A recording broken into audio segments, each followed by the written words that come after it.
Recording for What the Fuck Cyber, because that's what we all kind of have in our minds when we see the news articles and everything else that's going on out there is just what the fuck. Well, why? After all these years, I'd like to introduce the guest for today's episode is Mr. James Morgan.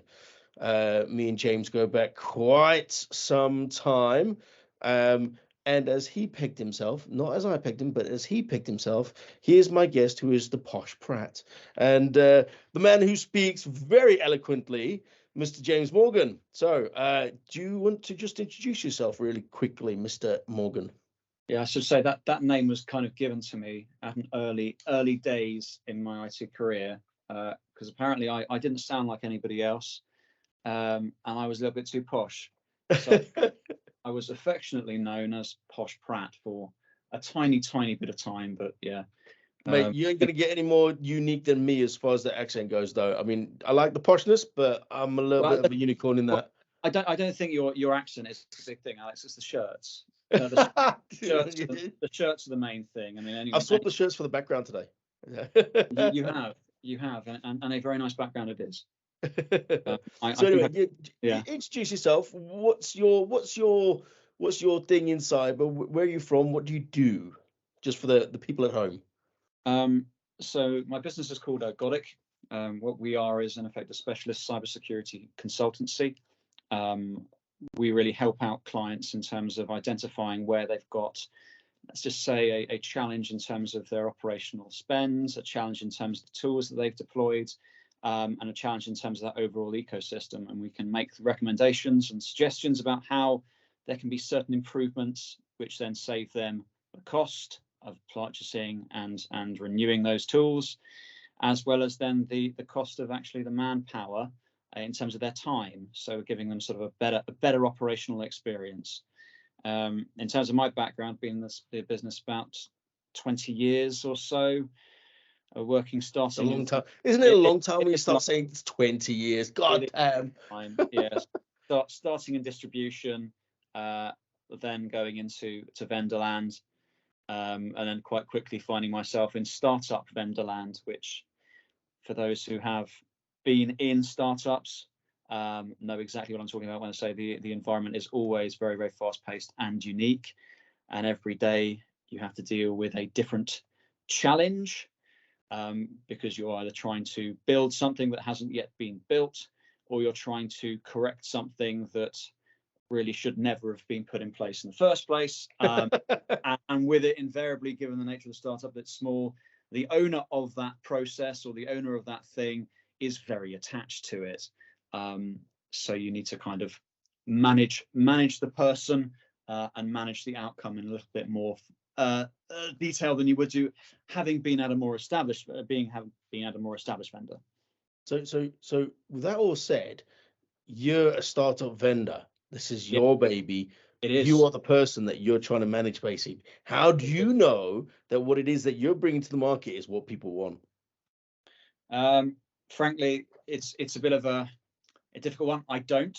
But I've had good feedback from individuals who I've been engaging with and who have taken advantage and speaking and leveraging Ergodic, that I think I'm on the right track.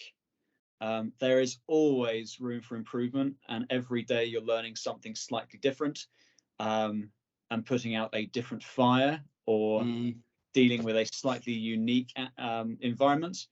But that's part of the fun.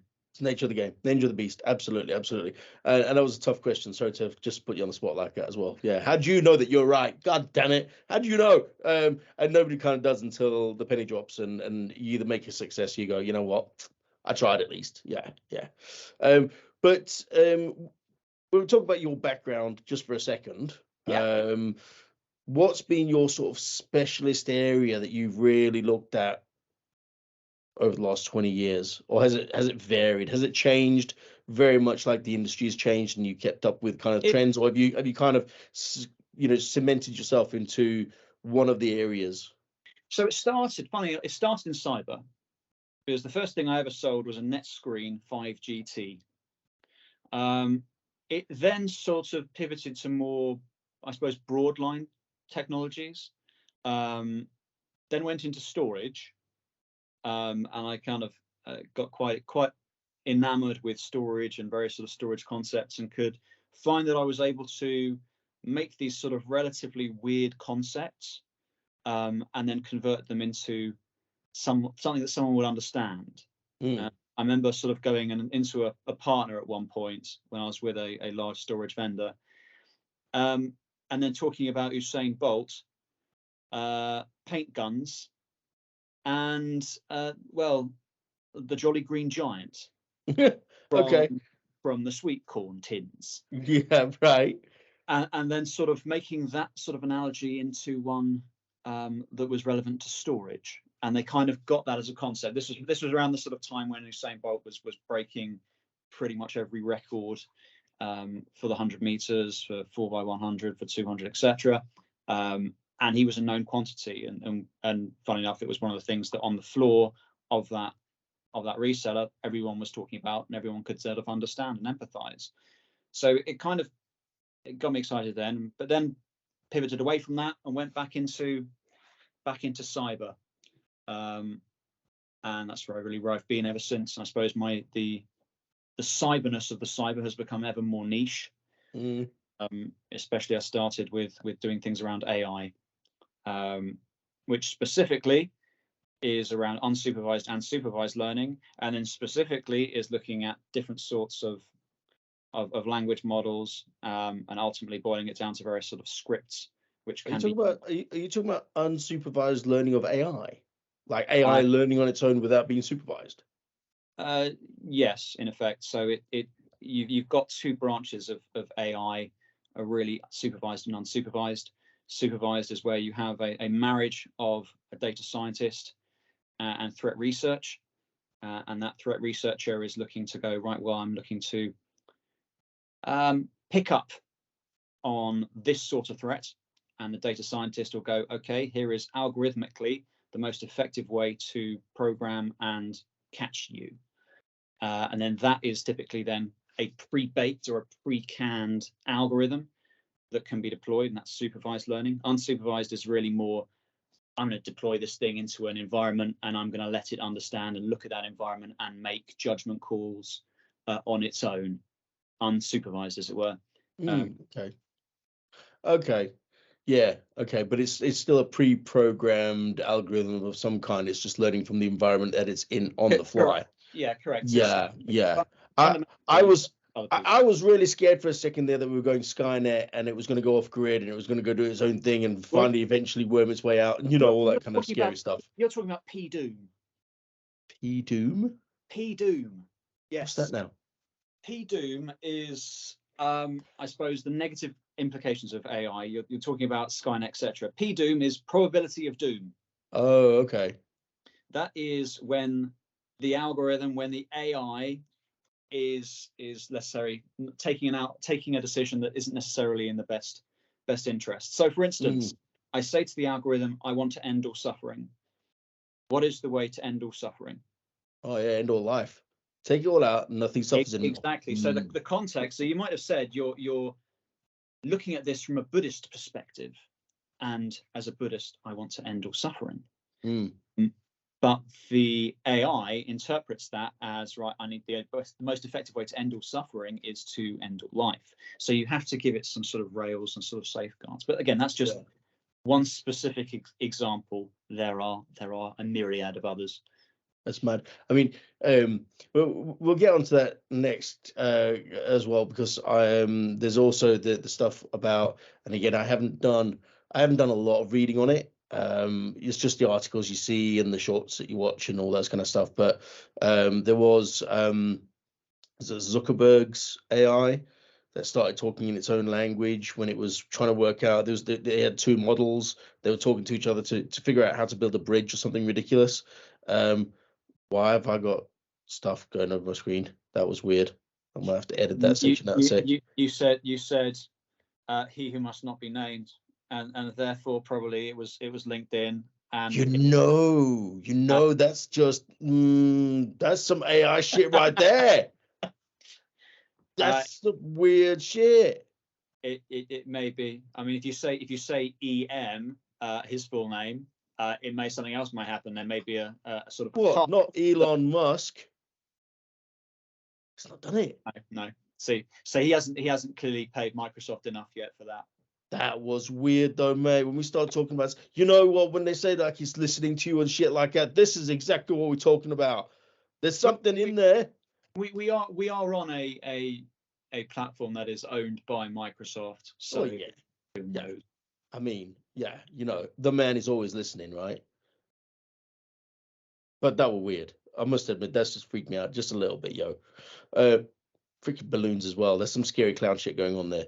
Anyway, let's just move on 1 second there. So we were talking about he who shall not be named, because I ain't doing that again. And how his AI model had two AIs that were talking to each other, and they come up with a whole entire new language, which was obviously the most efficient way for them to figure out how to solve this solution, how to get to the solution of the problem.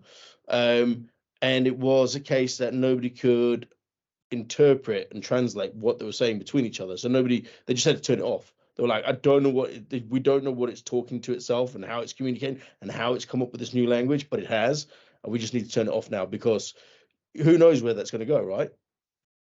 Well, I mean, that specific scenario, I'm not familiar with exactly what happened there. Ones I am aware of with him was more his personal AI assistant being voiced by Morgan Freeman, which was, so he has his own personal Jarvis who is in his house, and it's voiced by Morgan Freeman. Really? That's the voice of God right there, isn't it? I mean, we've all seen the films. Well, yeah, if you are a fan of Bruce Almighty, not less so Evan Almighty, but I'm a big Steve Carell fan. Yeah. But yes, it's he does portray the Almighty in a very authoritative manner.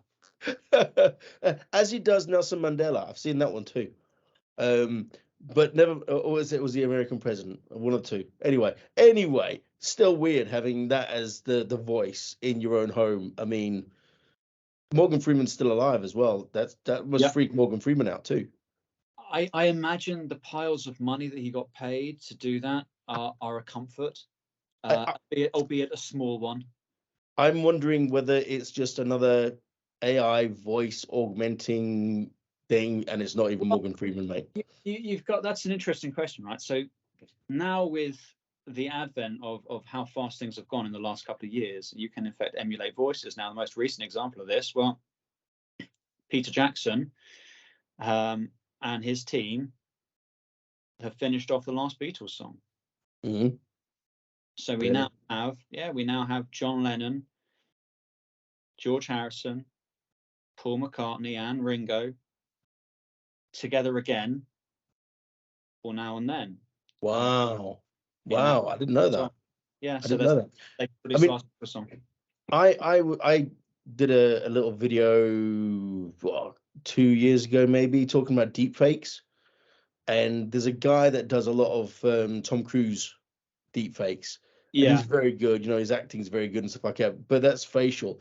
And then this manipulation of, well, we don't even need it to be an actor. It is completely AI generated facial movement with voice. And your voice can be taken from like a 30-second clip and it can extrapolate. It's getting very, very close. And obviously, in relation to sort of the actors, that's one of their concerns in relation to the strike, in that the advent of AI means that in effect their body of works can be referenced, can be copied, can be manipulated to then create a new version of them, which they potentially don't have any control over. So the studio can kind of go, right, well, we own the rights to the films, we own this, right, well, we're just going to create young Tom Cruise. We're going to create, actually, Tom Cruise is a bad example because he has his own production studio and the way he works. I'm going to say, but you say young Tom Cruise, that man done age.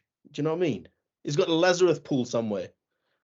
Well, I don't know if he sleeps in a hyperbaric oxygen chamber, but I'm sure there are things that are available to him that are outside the realm of us mere mortals that he can take advantage of. I personally, cranberry juice. I like cranberry. Keeps me youthful.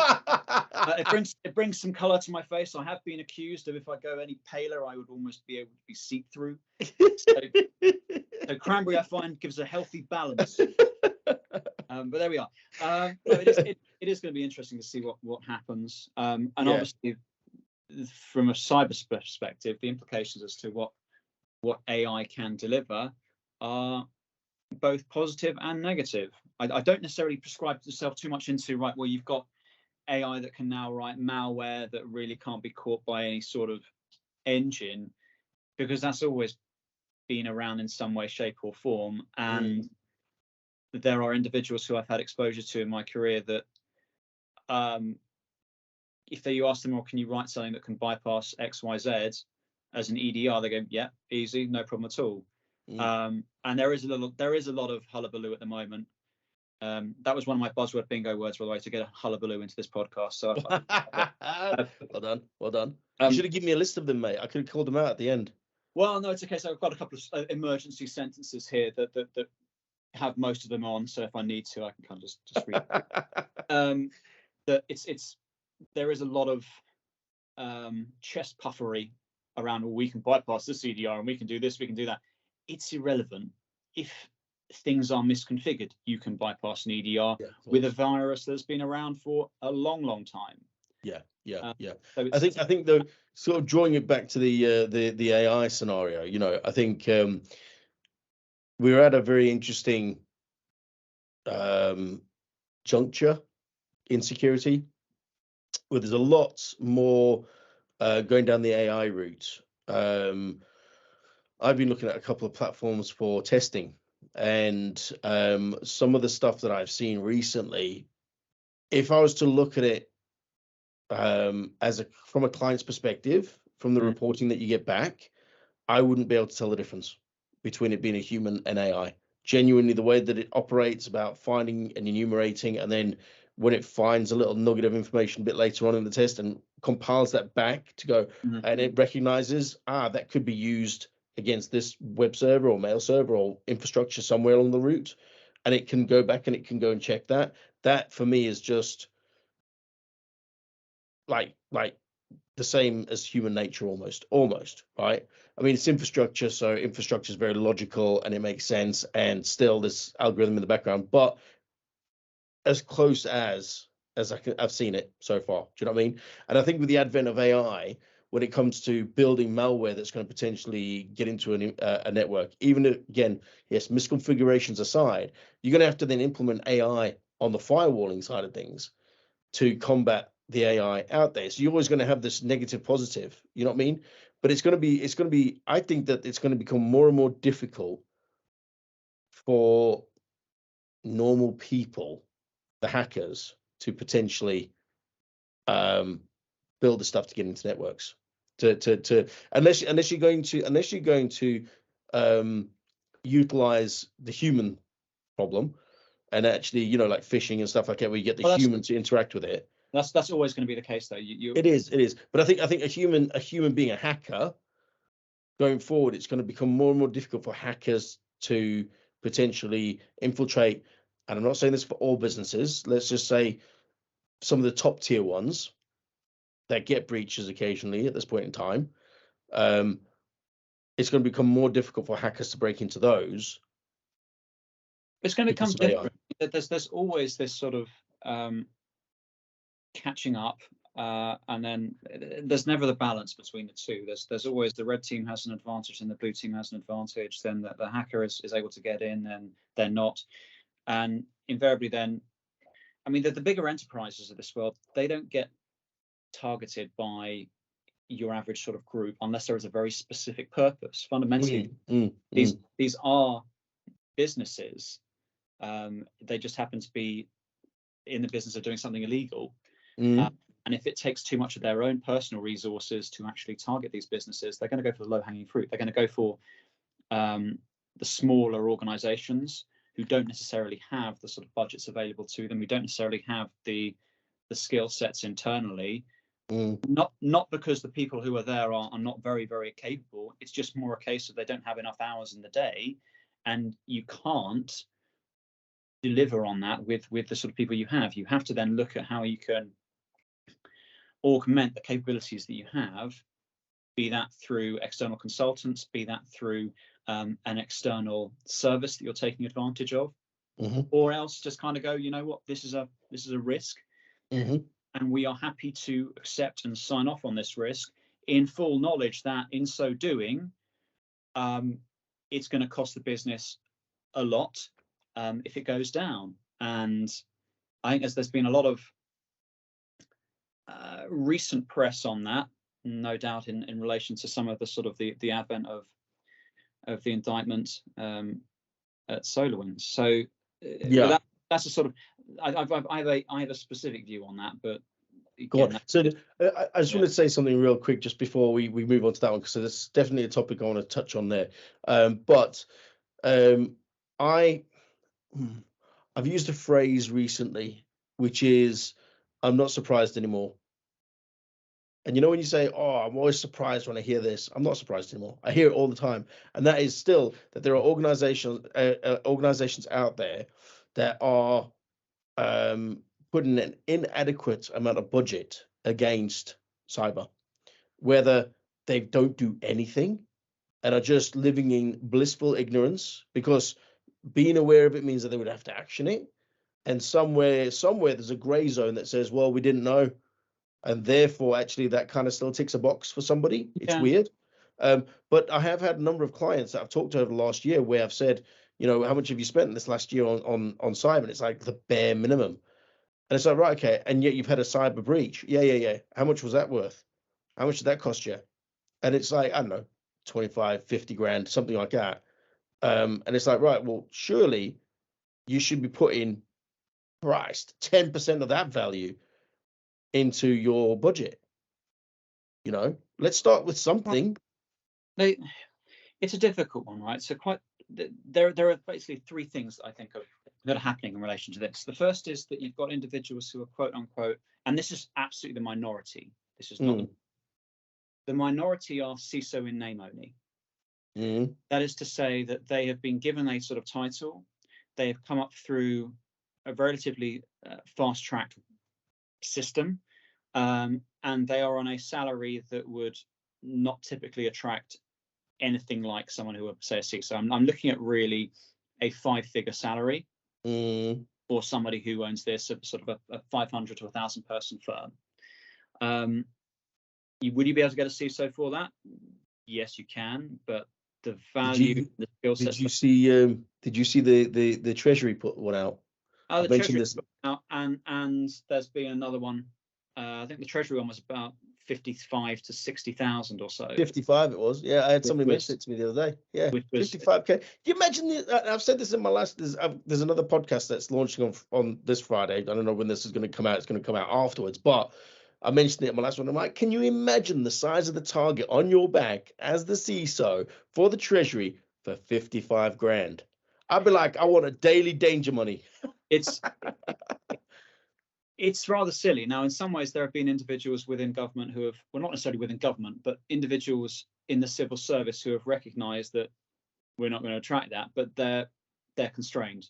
They are not able to go and say, right, well, we need to attract this caliber of individual. Therefore, we need to put something on the table in terms of overarching package, of which the base salary has a substantial component, and make them want to come here. And you're really looking at somebody who is kind of then, they're not doing it because they need the money. They're doing it because they see it as a mission. Yeah. They see public service as something they need to do, and they need to give back. And again, the individuals who have the sort of skill sets, that there aren't too many individuals who will be doing this for the love of it. Working in sales, I do enjoy what I do, but I'd be remiss in not saying that I enjoy it because it's enabled me to earn, and that those earnings I'm able to put towards things for myself, my family, and my loved ones. Exactly. Yes. So let's then move forward to the SolarWinds thing, and let's talk about that for a second.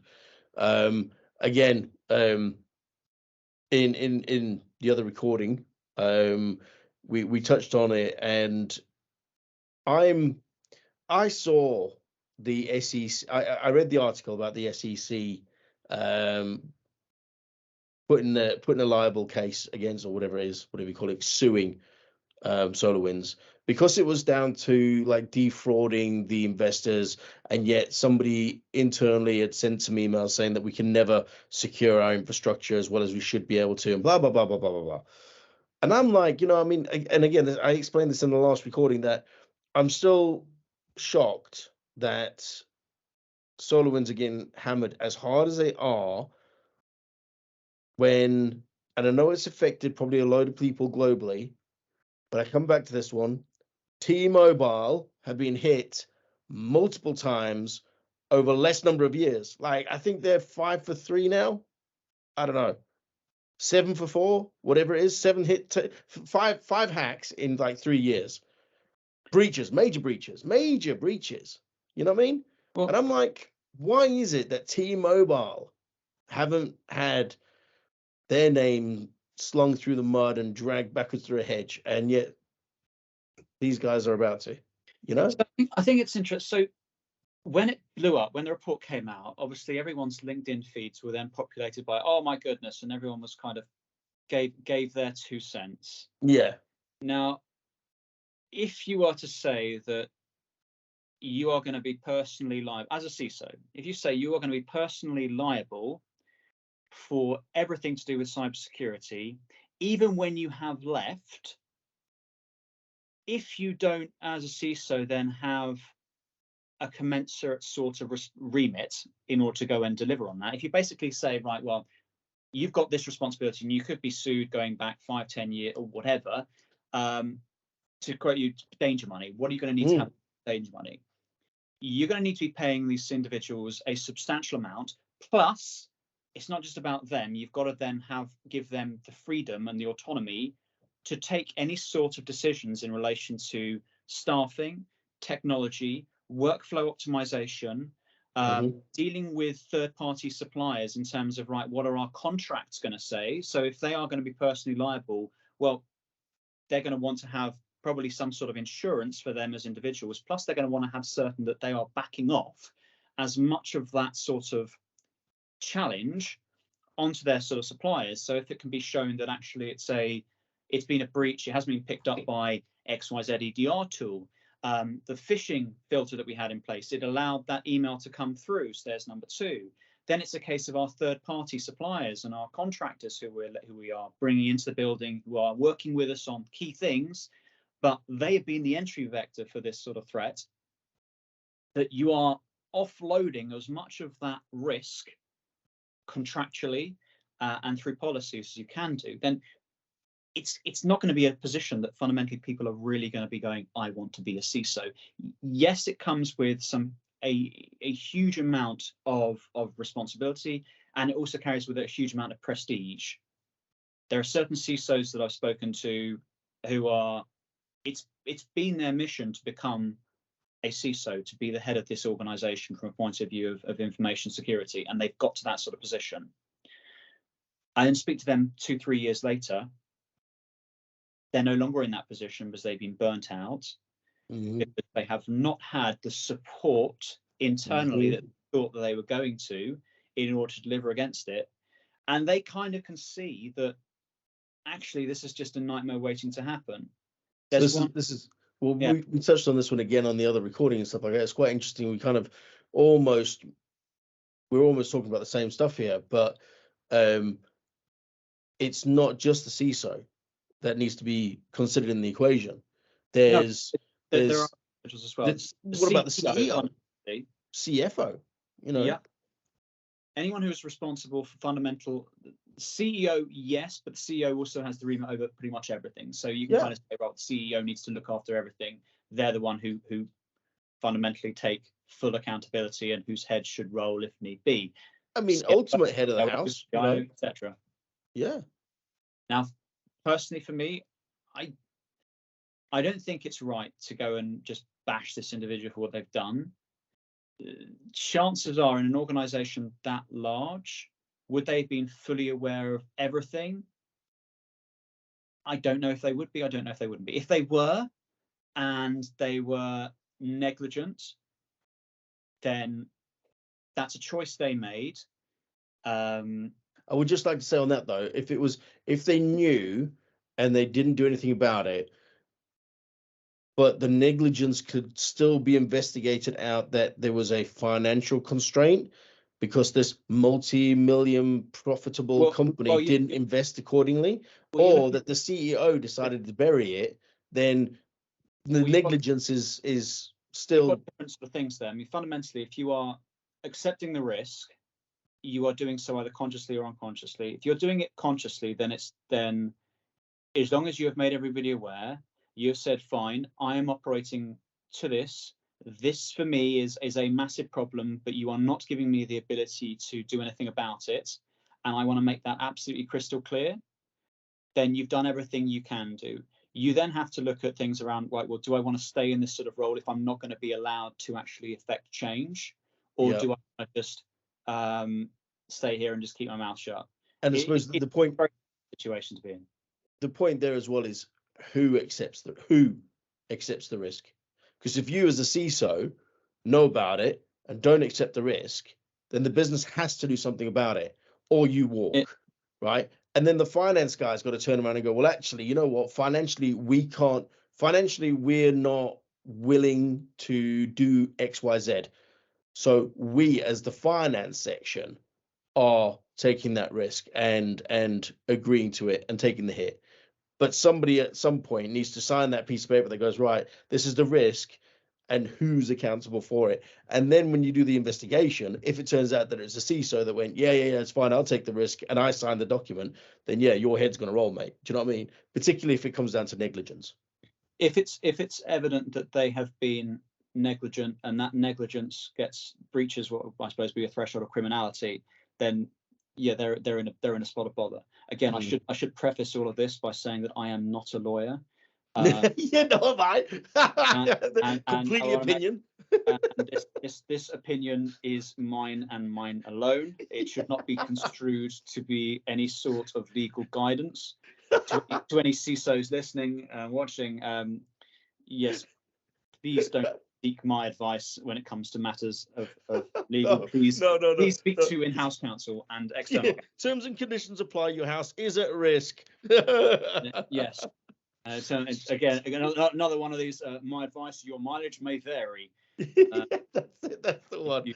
And it is. But I mean, you know what? I mean, it's one of them where if we aren't lawyers and stuff like that, we've just been in the industry for as long as we have been, right? And a lot of this is just common sense. It's common sense. I mean, one of the things you mentioned earlier on is, what do you think there'll be a point where there is a change, and you called out T-Mobile? If you ask the average person outside of the rather unique space that we operate, are you aware of this? Do you have a view? No one cares.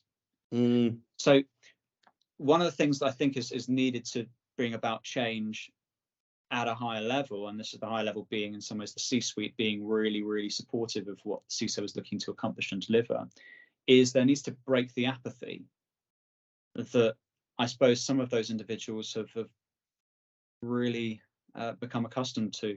So they're seeing a lot of breaches. I mean, a good example here, and I'm not going to name any names here for obvious reasons, but I've been fortunate enough to be in the room when some of these discussions have taken place. And there's one specific instance which springs to mind where I've been responsible, we've been brought in to an organization, have delivered a body of work for them and presented my findings. Yep. Those findings were supported by the CISO, and the CIO was not supportive.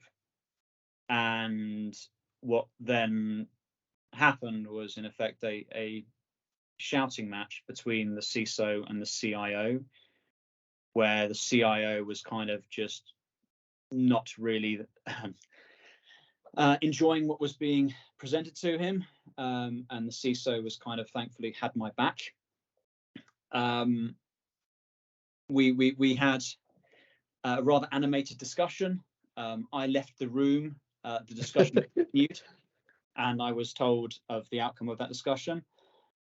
and there were three major themes from that the work that we did showcased to them, which was rather that their business was rather disjointed in terms of their approach to information security, that they had a chronic underinvestment in security compared to their contemporaries in the space, and that their entire sort of the underlying governance and the supporting policies and procedures were woefully substandard. Really? Yeah. So we fast forward 6 weeks and they get hit substantially. Mate, it always happens. I mean, again, look, story from my side, very, very briefly, because I appreciate we're running out of time here a little bit, but I had the same sort of scenario. And you know what they say, like these days, it's not where, it's not if, but when, right? So we had working for a company a few years ago. Just a plug. That's ergodic. Well, there you go. That's the name. So ergodic itself is a mathematical online principle. Something once done can't really be undone. And the example I used to give here is mixing of paint. Yeah. Once you mix the paint, you can't then take the component colors and separate them out. You're stuck with whichever sludge color that you have made. I say sludge. We tried to do this in the walls at home, and one of them needs to be repainted several times because the color just didn't work. So it's there, and it's not ideal. I mean, most recently, and I'm sorry to jump over you on this. No, you go. One specific example brings to mind around living it, in that I was doing some work for another organization and happened on a production company. And I was searching for a specific document that production company had, public facing. Couldn't find it. What I did manage to uncover was a data breach. So long story short, they had an incorrectly configured WordPress site. The directory structures I was able to go through. They had a number of other issues, which meant that I was able to get access to passport data, copies of driving licenses, NI numbers, mobile phone numbers, full name of individual, and corresponding address of said individual. Yeah. And obviously, some of them had taken copies of their contracts that they have as professionals within the space. Yeah. Those copies of contracts were taken, and the format of the copy of the contract with photo was an HEIC, and I was able to see all the metadata in terms of where it was taken, what it was taken with, etc. And this is not a small organization, but it required me to put in the strangest cold call of my career to the receptionist going, "Hello, you don't know me, but there's a data breach on your website and it's gone quite systemic, and I need to speak to one of your directors, please." And the director subsequently, I evidence what I've said. I get the copies and do snapshots, certainly read out certain information to this individual. Say, look, I just want to help here. I'm not interested in pitching, and I don't want some business at the back of this. I just want to make certain you guys are looked after. Director calls me back 3 hours later. Say, "Hi, I've been told to give this number a call. Urgent. There's an issue apparently." And I go, "Yes. So can I take your name?" It's da-da-da. And I go, "Okay." And whilst at the same time I'm sitting in front of a computer, so I start to talk through this individual about some of the things I've found out. And I go, "Just to double check, is your full name this? Are you from here? And is your date of birth this?" And he was like, "Yes." How? What? How have you? Excuse? So it's a case of I've now got their attention. Can I just ask her? Can I just ask? How was that received by the director? Because, and I say this from not personal experience, but having spoken to as many CISOs and IT managers as I have over the years, typically when somebody comes presenting the findings, going, "I've just accidentally, I didn't go looking, I didn't go find it, I just accidentally stumbled upon this, but you need to be aware of it so that you can action it so that you're more secure," and they don't like it. They don't like it. They don't like being told. No. So I think it's a case of, for whatever reason, I was obviously either on good form, or I'd caught this individual on a good day, in that Mm. the way I was presenting things, I wasn't looking for business. I was just wanting to make certain that they were looked after.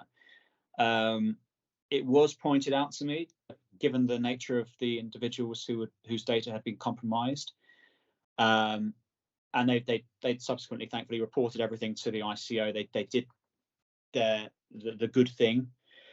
I was sitting down in London, just by St Paul's, and the CISO in question, who I was having lunch with, said, "You know what? If you were a bit more unscrupulous, you could have just picked up the phone to the Sun or the Daily Mail, and you'd have had a front page story, given the individuals who have been compromised here, and that might have done your business no end of good in terms of PR."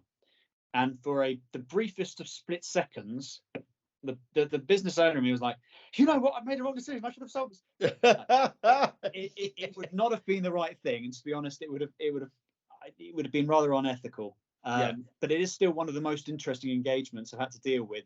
For the next 48 hours with that individual, I was working with them, helping them understand what Linux commands they needed to do within their environment in order to basically find the files, because this is somebody who was not necessarily that literate within IT, as well as what they then needed to do to secure their WordPress site. And fundamentally, I'm a sales guy. I just happen to, one of the things I'm passionate about is tech, which is why, again, being in the industry, I love tech. I love doing what I'm doing.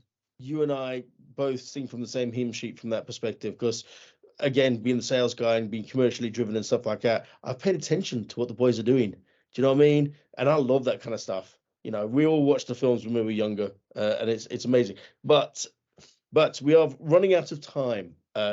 So I think, just to sum it up, if you find something, let them know. If they don't do something about it, it's on their head and their risk register for it. And AI is the future of everything that's going to be bad for everybody in the world. AI has the potential to be transformative. Yeah. In the same way that it is the next revolution. So when man learned how to manipulate and control fire, that was a moment. When man learned how to manipulate and control steel, that was the moment. This is a similar sort of moment. And I don't think that we need to run at this. We can afford to take our time and put in the sort of safeguards that mean that it can be used in a really, really beneficial way. Because if you task an AI to solve an energy crisis, if you task AI to solve world hunger, if you task AI to deal with as it happens, any sort of political conflict or political environment, they may come up with something that is actually a really good idea, and it's one that hasn't been thought of. It evokes memories to an extent, and I'll be very careful with what I say here, of a Family Guy episode. Sorry, not Family Guy, American Dad. Okay. Where Steve Steve is suddenly able to understand and give the answers to all these sort of problems and can solve every crisis known to man, and it doesn't necessarily end as well as had been thought. With everything, with safeguards in place, it can be a real force for good, and applying it to cybersecurity, brilliant. Conversely, if you don't put safeguards in place, then there is a chance, and it is a chance that it will have a negative outcome, and that's what all practitioners in the space do not want. We can see the value that AI brings, but it isn't like cloud in the case of, oh, it's for everyone and everything. No, there are certain circumstances that it makes sense to leverage AI, and there are certain circumstances that it doesn't make that much sense. And it's really getting to that understanding of where it can be used optimally and where it's actually still more effective to use a pink fleshy thing to do it. Yeah, no, completely agree. Well, James, again, thank you very much for being a guest on the show. Again, we go back sometime, so I'm honored for having you on here, my friend. And for anybody who's made it towards the end of this episode, we do the sickening thing of like and subscribe, press the bell, whatever it is, and all that kind of jazz. So yes, thank you everybody else for watching. Very much appreciated. Until next time, thank you very much.